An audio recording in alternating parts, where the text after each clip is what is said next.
আসলেই কি অতি শীঘ্রই কিয়ামত শুরু হয়ে যাবে? রমজানে একই সাথে চন্দ্র ও সূর্যগ্রহণ এবং ইমাম মাহাদির আগমনের তথ্য সবকিছু কতটা যৌক্তিক? কিছুদিন আগে অর্থাৎ মার্চের 3 তারিখ কিন্তু চন্দ্রগ্রহণ হয়েছে এবং আকাশে ব্লাড মুন দেখা দিচ্ছে।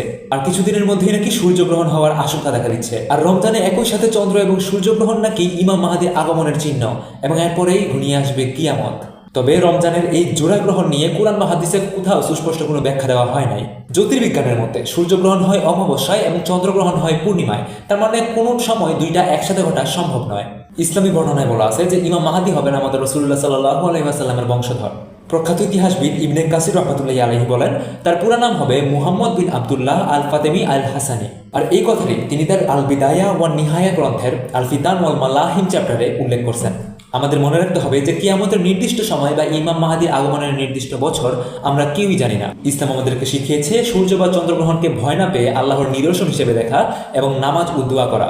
আর হ্যাঁ, অবশ্যই মনে রাখবেন যে কিয়ামত বা ইমাম মাহাদির আগমনের সঠিক সময় শুধুমাত্র আল্লাহই ভালো জানেন।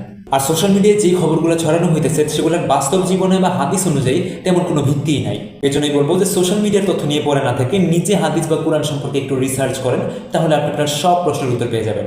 And yes, science and documentary related এমন একটা ভিডিও চাইলে বা রিসেন্ট টপিকগুলো নিয়ে আপডেটেড থাকতে চাইলে অবশ্যই আমাদেরকে ফলো করে রাখবেন।